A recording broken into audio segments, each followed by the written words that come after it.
Hey guys, Mike here, the Detroit Borg, with a look at the new second generation Google Nexus 7. So this is also made by ASUS just like the first generation, and this is also priced pretty low. However, they've bumped up the price to $229 from $199, but that's because they've added a lot of new features and improved the specs considerably. The big story here is that display, which is a full 1080p display that gives us a resolution of 1920 by 1200. So that's 323 ppi. That's the highest resolution tablet display you can buy right now. So that bests the iPad's Retina display, which has a pixel density of 264, or even the Nexus 10. It's certainly much better than the iPad mini, which is less than 200 ppi. I think it's 170, somewhere around there.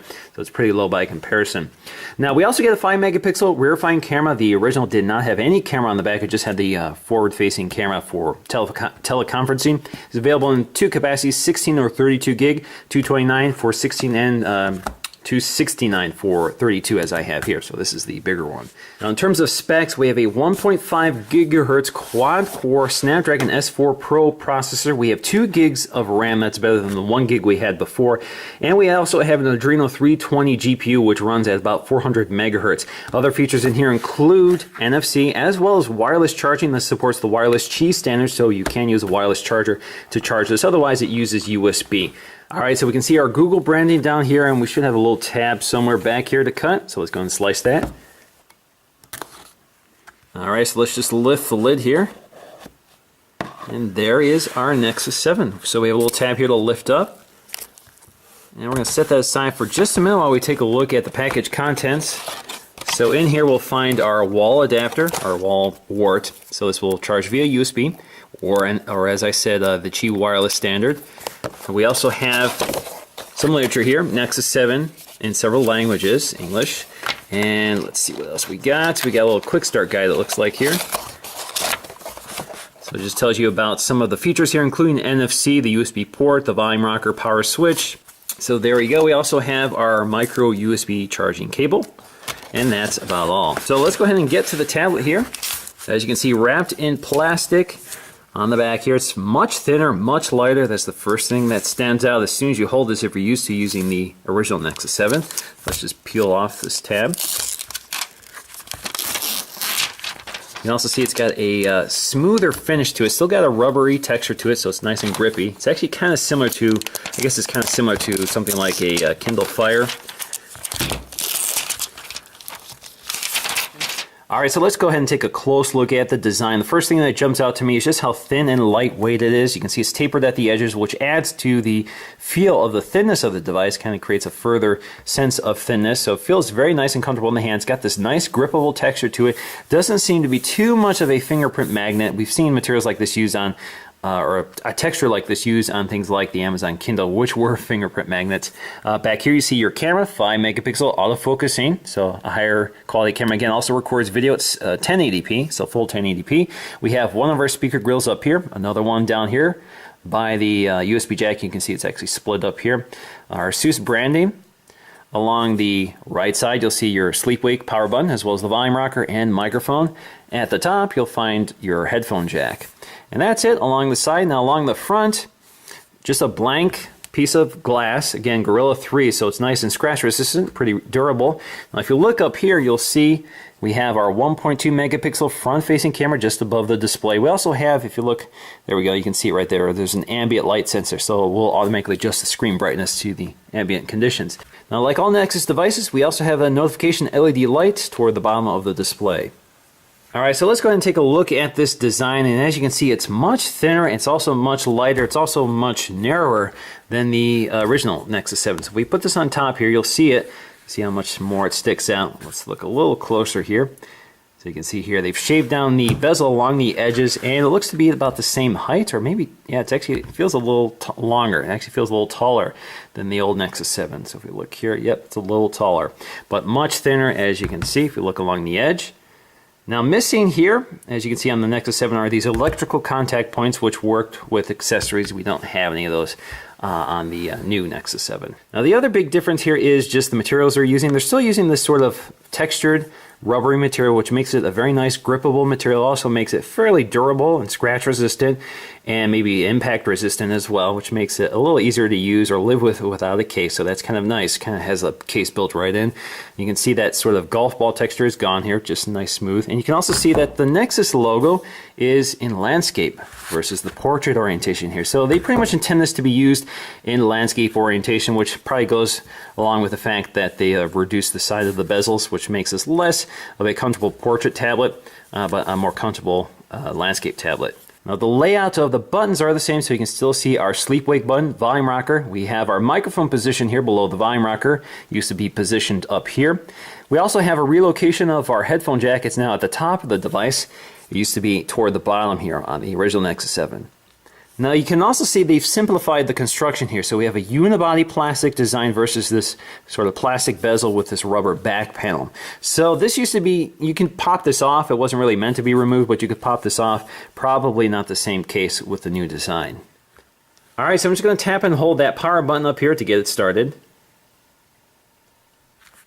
So we see our familiar splash screen. This is familiar to Jelly Bean. Alright, so let's go ahead and take a look at our basic user interface. So if we swipe down here, we can go to our settings and check out the latest version. So we go to About Tablet, we'll see Android version 4.3.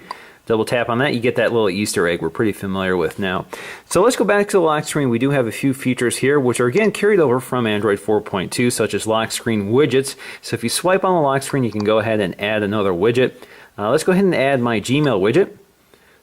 And we can select which inbox we want to display here. So let's go to primary inbox. There we go. So if we go to our lock screen now, we can swipe without unlocking the device and check out our email. You can also tap on this to jump right to that app. We can also add additional ones here. We can add Google Now, Google Keep, Google Posts, that sort of thing. So we have a few things we can add. Now let's go ahead and unlock this and take a look at the basic user interface. So you can see we have several home screens here. You can also see the default wallpaper. My Library is basically a widget that displays all your Google content, such as your books, your TV shows, movies, that sort of thing, including your magazine subscription. So you can tap on any one of these to jump right to them. So it takes you to Google Play magazines and that sort of thing. You can also remove these widgets if you don't want them. Just tap and hold on them and remove them. You can see we have a folder full of Google apps, including Google Keep by default, Calendar, Play magazines, Play movies, Play books, Play music, Currents, the Gallery app, and our People's app, which is our address book. We also have the Google Play Store as well, where you can purchase new content. If we go to our dock here, or our lower third, we can see Google Chrome, the default web browser, YouTube, as well as Maps, Gmail. We have Google Hangouts and the Camera app. Go here to get to more of your apps. This is the app drawer. So we can take any of these apps from the app drawer and stick them on the home screen. So for example, we see our new gaming app, which is an Android 4.3 feature here. So Play Games is basically a game store app. Here it takes you right to the game store where you can purchase apps and also sync all of your scores and that sort of thing right to your apps. This works with your Google account. So it's kind of similar to Apple's implementation, which is called Game Center. Now, because this is a Nexus tablet, we do have our on-screen Android control, so it does take up some of the screen real estate, and it does move either in portrait or the landscape. So there you go. So those buttons do move around. I actually prefer that. I actually like the on-screen buttons, but I don't like the fact that they take up some of the screen real estate. But here we go. You can see we have our recent apps button, which allows you to see all of your recent apps and launch them just by tapping on them, or you can swipe them out of the way, just like that, gets you to close them. Take you home. If you tap home and swipe up, will take you to Google Now, which is your search and sort of personal assistant. So you can do things like, what's the weather like tomorrow in Detroit? Tomorrow's forecast for Detroit is 79 degrees with a thunderstorm. Launch the YouTube app.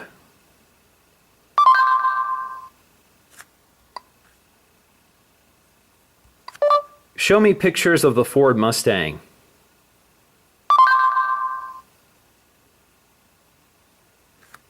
Now toward the top you'll see your notification badges on the left, and on the right you'll see your time, battery status, and wireless. Now if you swipe on the right you get your quick access toggles including settings. You see brightness, you see your count, time capsule, auto rotate, battery percentage, Bluetooth off and on, so you can switch Bluetooth off and on, and airplane mode. If you go to settings here, it takes you right to the settings panel. Let's swipe down here. You can also jump quickly to your brightness controls. You see you have auto brightness, and you can also manually adjust them. Now on our left, we get our notification panel, so we can see my emails, and you can expand them using that 2-finger gesture or the single finger gesture. So if we close them, we can also open them with 1 finger. Again, that's an Android 4.2 feature. We have our notifications from Google+, our updates, and we see our Google Now notifications as well, including our weather. Now this works in landscape or portrait orientation, so there we go. We can see our apps move this to the sort of column view versus the lower third view. So everything reorganizes automatically in landscape or portrait. This also works on the lock screen again, so if you rotate to landscape, everything does orientate that way, and you can also use that sort of carousel view in landscape mode to select your widget. Now, unfortunately, you cannot launch the camera from the lock screen like you can with the phone. So even though we have a rear-facing camera now, we still don't have that capability. Now, for the first time, we have a rear-firing camera. Again, 5 megapixels, capable of recording video 1080p at 30 frames per second. So a pretty decent camera. Certainly not a high-end 8 megapixel or 10 megapixel or 13 megapixel camera like we're used to on higher-end smartphones, but certainly better than no camera at all. So they've done a pretty good job here. And as you can see, it has autofocusing. It automatically adjusts. You can see those little green indicators. Automatically focus. It basically tells you when it's in focus. If it can't focus on the subject, you'll see red. So there you go. Works pretty well. Just tap anywhere on the screen and you can take your photo. And you can also switch between video and photo mode. You can also see we have photosphere and panorama mode. Again, a feature we're pretty familiar with. The photosphere mode has been enhanced this time, so they've improved the algorithm for knitting all the images together. Now you can access your settings in 2 ways. You can go up here to this little circle, bring up the settings toward the center of the screen, and you can tap on them and quickly access them. But you can also just tap and hold your finger anywhere on the screen to access them. Now this is a redesign from Android 4.3, so instead of a circle, you now get this sort of half moon shape. But on the top of the settings, you can see we have our exposure values, and if you hold on that, you can see you can get quick access to your exposure, and you can see it automatically adjusts the scene for you. You can also tap and hold to switch the camera, so you can go to your front camera or rear camera, and you can also go to your settings, and as you can see, it drills down for you, so you can toggle on your GPS location in the photo. You can you can set a countdown timer, so if you release it, it takes you to the countdown timer, and you can set the duration. If we go back here, go up to settings, we can also change the picture size. So if we go to picture size, you can see the 5 megapixel maximum size. You can also go all the way down to VGA or QVGA. You can also go to your white balance. So if we go here, white balance, and you can see we can change it to auto, fluorescent, incandescent, cloudy, sunny. We also have scene mode. So scene mode, we have action shots, night shots, none. We have sunset, as well as party mode. So there you go, lots of optimization for certain types of scenes. Now the big story here is the display quality. The sharpness of the display is definitely its standout feature. So everything you look at, no matter how small the text is, it's very sharp. It makes this an ideal reading tablet because text doesn't fatigue your eyes because it's not pixelated. You don't have to squint to see it. You don't have to pinch in and out to see it. It's all very sharp looking. So definitely an excellent reading tablet, and it has that nice, smaller, one-handable form factor. So you can see it fits in one hand, even fits in some pockets if you have pretty big pockets. So definitely an ideal reading tablet at this resolution. And the quality of the images and the graphics look superb. High contrast, bright, vivid colors. Very bright display, much brighter than the outgoing Nexus 7, which I always criticize for having a dim display. It has nice off-axis viewing angles. You can see it's a little glossy, there's quite a bit of glare with this panel, but that's kind of normal. So it'd be nice if it had a little more anti-glare properties here. But otherwise, a superb display, and definitely the highlight feature of the Nexus 7 2nd Gen. So like a lot of tablets we're seeing these days, audio is very important. So we have dual stereo speakers, and they're in landscape orientation. So again, if you're using this in landscape orientation and watching a movie, this is an ideal setup. Unfortunately, when you're holding it on the left hand and right hand side, you have a tendency to muffle it a bit, but it's pretty hard to muffle the size of these speakers. So definitely excellent audio, big improvement, pretty loud, good depth of range. Not as, the bass isn't as deep as I'd like to hear, but you can definitely feel it in the tablet. You can feel it's really vibrating in the tablet. So definitely a big improvement over the kind of tinny sounding speaker we're used to with the old Nexus 7. Now we also have simulated surround sound thanks to Fraunhofer processing, so it's able to create the illusion of surround sound using just these 2 speakers, and the effect is definitely impressive. You do get pretty good audio from this. Now, in terms of our synthetic benchmarks, we score about 20,000 on the second gen Nexus 7. That's a big improvement over the 12,000 on the first gen, which in itself was very respectable at the time when it launched. This was also using a quad-core processor, but a Tegra 3 clocked at 1.3 gigahertz. This is a Snapdragon S4 Pro clocked at 1.5 gigahertz, so big improvements there. This is also pretty respectable when you consider things like the high-end Galaxy S4 scores about 26,000 on this test. Now, other devices in this price range include the Tab 3 7-inch, which scored a pretty measly 7,000 in the same test. So this is a huge improvement over something like that, and only costs $30 more than the Tab 3 7-inch. Now, something new with Android 4.3 is restricted profile. So if we go to settings, go to users, and go to add user or profile, you can now have the option to add a restricted profile. So this is kind of like the kid mode. Basically, this allows you to select which apps are available to this user. So if I tap on the user, I can name it. So let's say, I don't know, Zoe. So that's my dog. It's one of my dogs. Click OK. And now I can access, or I can select which apps I want accessible to that account. So for example, I can enable the calculator, I can enable the camera, I can enable the browser, Google Currents, Google Drive, Google Earth. Email is not available in restricted mode, so email will not be accessible. Same with Gmail. So you can't turn on Gmail.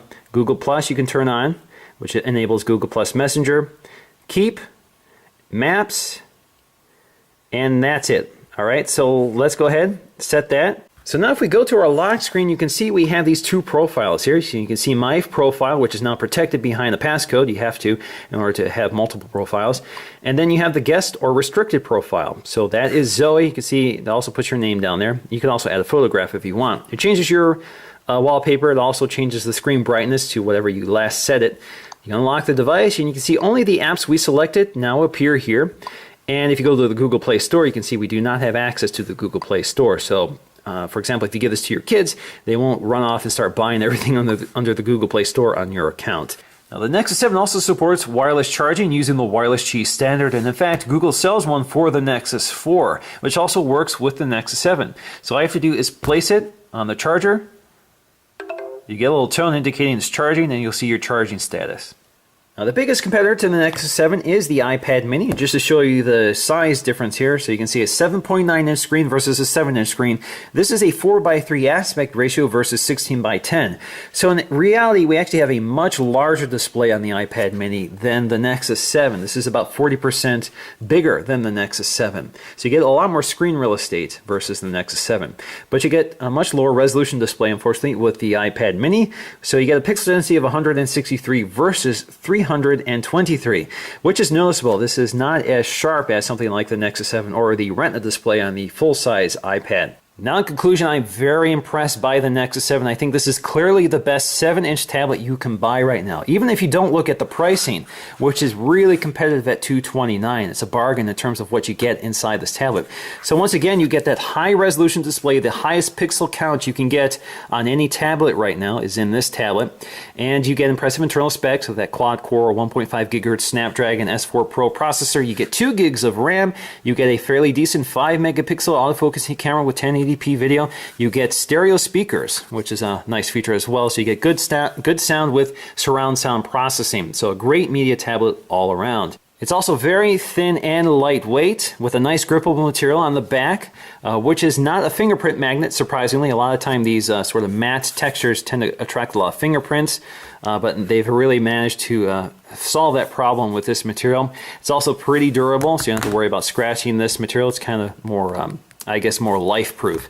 So definitely pretty impressed overall with the design, features, and quality, as well as that display. Definitely the display is the big story here. It's very sharp, it's perfect for reading text, and the form factor is perfect as an e-reader. So again, it fits in your palm pretty comfortably and is very lightweight. So definitely a big fan of the Nexus 7. This is clearly my top pick for the 7-inch tablet market. So that's going to do for me, guys, in this video. I hope you enjoyed it, and I'll see you again in the next one.